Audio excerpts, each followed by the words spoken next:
அழகாக நடத்தி கொண்டிருக்கிறார்கள். நாம் சாவுபீச்சி இருக்கிற பகுதிக்கு வரும்போதுதான் பாஸ்டர் அங்கே ஒரு கூட்டத்தை ஒழுங்கு செய்தார்.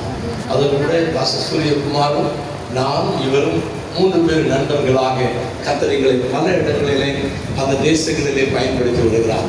ஐரோப்பிய தேசங்களிலே கர்த்தருடைய வார்த்தையை மிக தெளிவாக போதிக்கக்கூடிய ஊழியர்களுக்கு மிக சொற்பம்.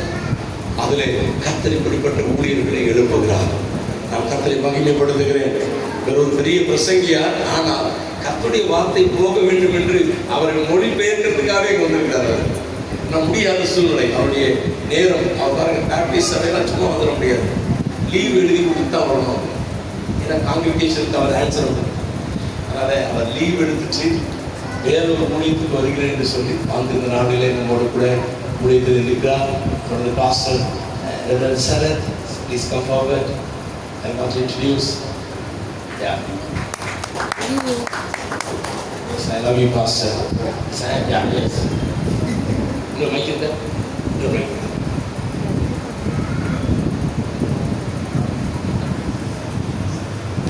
Once again, I greet you and welcome in the name of Jesus. நான் ஒருவரையும் வாழ்த்தி வரவேற்கிறேன். நான் வாழ்த்தி ஒரு விஷயமாக நான் வாழ்த்தி வரவேற்கிறேன். இந்த நாளிலே பாஸ்டர் சரத் மூத்த போதகர் பாஸ்டர் சரத் இங்கே இருப்பது மிகுந்த மகிழ்ச்சி. போதகர் சரத் මේ අවස්ථාවේ අප සමග සිටීම අපිට හරි සතුටුයි. சிங்கள தேசத்திலே இவருடைய எழுத்துக்கள் அநேகருக்கு பல ஆச்சரியமான காரியங்களை ஏற்படுத்தி கொண்டிருக்கிறது.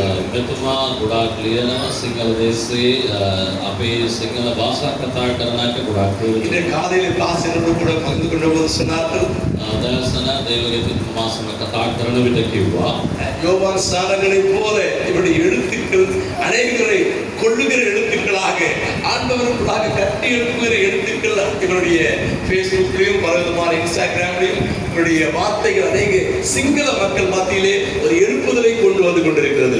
මෙතුමා ලියන විදිය ගොඩාක් කායික දෙවියන් වහන්සේගේ වචනේ දැඩි ලෙස ඔවුන් අතට ගෙනියනවා. உலகம் முழுவதும் இருக்கிற சிங்கள மக்கள் மத்தியிலே தேவன் இவரை கொண்டு வார்த்தையினால் கட்டி எழுப்புகிறார்.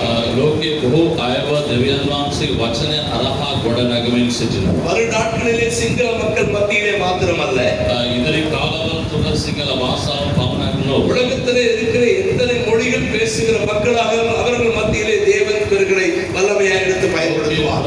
විවිධ භාෂාවල් කතා කරන අයට වතුමාව දෙවියන් වහන්සේ ගෙනියන්නේ. இந்த நாட்களிலே வார்த்தையின் பஞ்சம் இருக்கின்ற நாட்களிலே මේ වකවානුව තුළ දේව වචනේ අඩුපාඩු තිබෙනවා. அந்த வார்த்தையின் பஞ்சத்தை தீர்க்கும்படி இப்படிப்பட்ட தேவதாசர்களை தேவன் எழுப்பிக் கொண்டிருக்கிறார். මේ දෙවියන් වහන්සේ වචනවල නැති වෙන කාලේ දෙවියන් වහන්සේවම පාවිච්චි කරනවා. ஆகையினாலே இந்த நாளிலே அவருடைய கரத்திலே நான் கொடுக்கிறேன். එනිසා අද දවසේ මම එතුමාට බාර දෙනවා. நேரத்தை வீணாக்காதபடி கர்த்தருடைய வார்த்தைக்கு நேராக நாம் கடந்து செல்வோம். අපි බොහෝ වෙලාව අරගන්නකෝ අපි දෙවියන් වහන්සේ වචනෙට ඇතුළු වෙනවා. நான் பாஸ்டர் சரத் அவர்களிடத்திலே இந்த நேரத்தை நான் கொடுக்கிறேன். පාස්ටර් සරත්තුමාට මම මේ කාලය බාර කරනවා.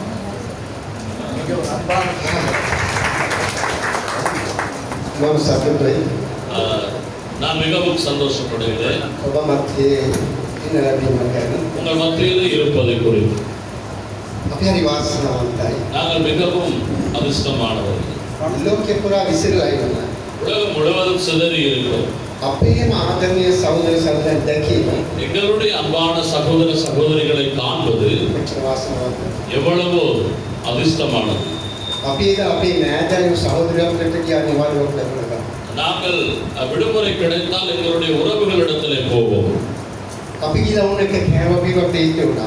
நாங்கள் அவர்களோடு போய் சாப்பிட்டோம் குடித்தோம். අපි අපේම කවුරුන් අතරක කොපි වෙලා හිටපු අවස්ථාවක් තිබුණා. நாங்கள் எங்கள் குடும்பங்களுக்குள்ளேயே வாழ்ந்த நாட்கள் இருந்தது.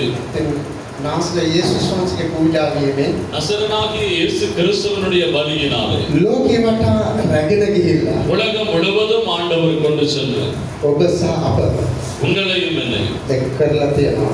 ஆண்டவர் ஒன்று சேர்த்திருக்கிறார். කොච්චර අමාරුද බලන්න. எவ்வளவு ஒரு ஆசீர்வாதமான செய்தி இது. ඔබ මගේ සහෝදරයා, நீங்கள் எங்கள் சகோதரர்கள், සහෝදරියා, நீங்கள் எங்கள் சகோதரிகள், ඔබ මගේ දරුවෙක් කියලා කියන්නේ. நீங்கள் எங்களுடைய பிள்ளைகள் என்று நான் சொல்லிக் கொள்ள விரும்புகிறேன். ස්වාමීන් වහන්සේ කොටනවා. ஆண்டவர் நம்மை அழைத்திருக்கிறார். ස්තුතියි සදගාමස. ஆண்டவருக்கு சகல கனம மகிமை துதி உண்டாவதாக. යාඥා කරමු. நாம் ஜெபம் செய்வோம். කරුණාවෙන් පරිපූර්ණ පියාණනි. கிருபையினால் நிறைந்ததான பூரணமான தேவன். තාමත් අන්ධ වෙලා තියෙන ඇස් සහ කන් වලට අපි නිරාමක. ஆண்டவரே இருளாய் இருக்கிற எங்கள் காதுகள் கண்கள் திறக்கப்படுவதாக. මොකද මනුස්සයන්ගේ ඇස් සහ කන් එදා වහන්සේ අන්ධ කළා සත්‍ය නොපෙනෙන පිරිස. ஆண்டவரே அன்றைக்கு மக்களுடைய கண்கள் சத்தியம் விளங்காது காதுகள் கேளாது இருந்தார்கள். ඒ මිනිස්සු වහන්සේගේ පව් කරපු නිසා அந்த மனிதர்களுக்கு முன்பதாக பாவம் செய்ததினால் වහන්සේ ශාපය පොළොව පිට තැබුවා. உம்முடைய சாபத்தை சம்பாதித்துக் கொண்டார்கள். ඒ නිසා කොතරම් සුභාරංචි ප්‍රකාශ කළා. ஆகவே எவ்வளவுதான் நற்செய்தியை பிரசங்கித்தாலும் මනුස්සන්ට වහන්සේගේ වචන තේරෙන්නේ නැතුව තියෙනවා ස්වාමීනි. மனுஷர்களுக்கு உம்முடைய வார்த்தைகள் புரியாமலேயே இருந்தது. මේ වෙලාවේ මේ ස්ථානයේ සහෝදර සහෝදරියන් දරුවන්ගේ ඇස් අරින්න இந்த කියලා. நேரத்தில் நம்முடைய பிள்ளைகளுடைய கண்கள் திறக்கப்படுவதாக செவிகள் திறக்கப்படுவதாக අන්තර්ජාලය හරහා අපි හඬපට අසන எங்களுடைய இந்த சமூக வலைத்தளங்களூடாக இந்த சத்தம் கேட்கிற பொழுது ඒ සෑම සහෝදර සහෝදරයන් දෙසා අපි යාඥා කරනවා. சகல பிள்ளைகளை உடைய கரத்தில் ஒப்புக் கொடுக்கிறோம். ඒ හැම අන්ධකාර ආඥාවක්ම උගේ පිට වෙලා පහ වෙලා දුර යන්න. எல்லா அந்தகார ஆவிகளுடைய வல்லமைகளை இயேசு கிறிஸ்துவின் நாமத்தில் வெளியேறுவதாக. මනුෂ්‍යයන් තුළ ක්‍රියා කරන மனுஷர்களுக்குள் கிரியை செய். ඒ අන්ධකාර ආත්මවලට අපි තරවටු කරනවා. අnder කරනවා මාස්ටර් යේසුස් වහන්සේගේ அந்தகார ஆவிகளின் வல்லமைகளை நான் கடிந்து கொள்ளுகிறேன் நசரனாகிய இயேசு கிறிஸ்துவின் நாமத்தில். ජීවිතවලින් දුර වෙලා පහ වෙලා පාතාලේ වැටෙන්න කරනවා. சகல வாழ்விலும் இருந்து அகன்று போகும்படி கட்டளை கொடுக்கிறேன். නාසරී යේසුස් වහන්සේ நசரனாகிய இயேசு கிறிஸ்துவின் நாமத்தினாலே. ஆமென். අපගේ ප්‍රේමාන්ත පාස්ටර් විනෝද් පිළිර කියන දෙයක් නෑ. போதகரை குறித்து சொல்லப்பட்டது. මම ස්තුතිවන්ත වෙනවා එතුමා අද මාත් එක්ක මේ හඬපට දෙන්න නැත්නම් හඬ පරිවර්තනය කරන්න දෙවියන් සිදුන නිසා. மொழிபெயர்க்கு ஆண்டவர் கொடுத்த இந்த கிருபைக்காக இவர் போதகருக்காக நான் நன்றி சொல்லுகிறேன். ස්වාමීන් වහන්සේ ආපා. நான் கர்த்தர் நல்லவர்.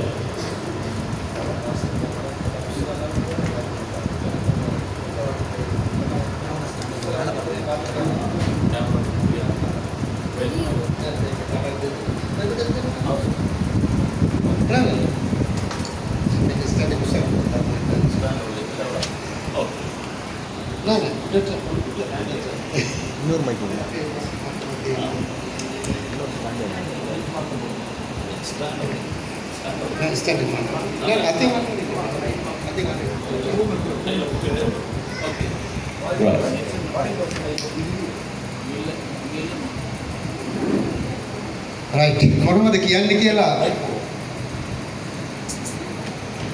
නූඩ ස්ටෑන්ඩ් එක ආනේ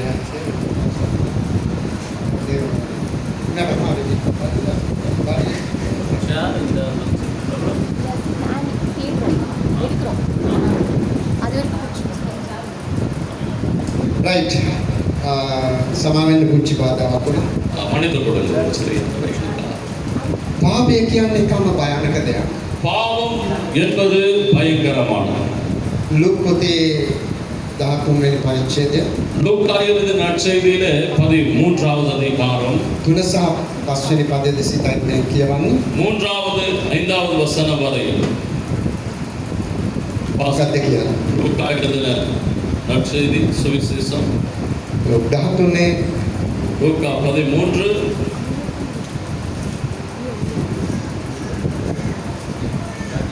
දැක්කනේ කියන්නේ. வாசிங்க. லூக்கா 13 බයිබල් කියවන්නේ නැද්ද? வாசிக்கிறோம். லூக்கா 13 ඔක්කොම මගේ මුරදියා බලාගෙන ඉන්නවා. 13 13ஆம் அதிகாரம் 3வது வசனத்திலே இருந்து 5வது வசனம் பாருங்க. அப்படி அல்லவென்று ஆ. உங்களுக்கு சொல்லுகிறேன், நீங்கள் மனம் திரும்பாமல் போனால் எல்லாரும் அப்படியே கெட்டு போவீர்கள். சிலோவாமிலே கோபுரம் விழுந்து 18 பேரை கொன்றதே, எருசலேமில் குடியிருக்கிற மனுஷர் எல்லாரும் அவர்கள் குற்றவாளிகளாய் இருந்தார்கள் என்று நினைக்கிறீர்கள். ඒ පදේ විතර කියන්නේ කියනකොට ධාතුනේ තුන කියනවා. 13:3 சொல்லுகிறது පසුතැවෙන උනේ නැත්නම් மனம் திரும்பாவிடில் අනිත් අය වගේ දුබල විනාශ කරනවා. மற்றவர்களைப் போல நீங்களும் அங்கே வீணடிக்கப்படுவீர்கள். බොහෝ අය දේශනා කරනවා அநேகர் என்னத்தை பிரசங்கிக்கிறார்கள் என்றால் ජේසුස් වහන්සේ කරුණාවේ දෙවියන් වහන්සේ විතරයි. இயேசு கிறிஸ்து கிருபையின் தேவன் மாத்திரமே என்று பேசுகிறார்கள். උන්වහන්සේ දඬුවම් නොකරන දෙවි කෙනෙක්. அவர் ஒரு நாளும் தண்டிக்க மாட்டார் என்று பேசுகிறார்கள். ඔබ හිතන්නේ ඒ වගේ දෙවි කෙනෙක් කියලාද? நீங்கள் அப்படிப்பட்ட தேவன் தான் என்று நினைத்துக் கொண்டிருக்கிறீர்களா? මම එක දවසක් ඉස්කෝලේ යන්න බෑ කියලා நான் ஒரு நாள் பள்ளிக்கூடம் போக முடியாது என்று சொன்ன பொழுது කිව්වට පස්සේ මගේ තාත්තා මේ වෙලක් ගත්තා. சொன்ன பொழுது என்னுடைய தகப்பன்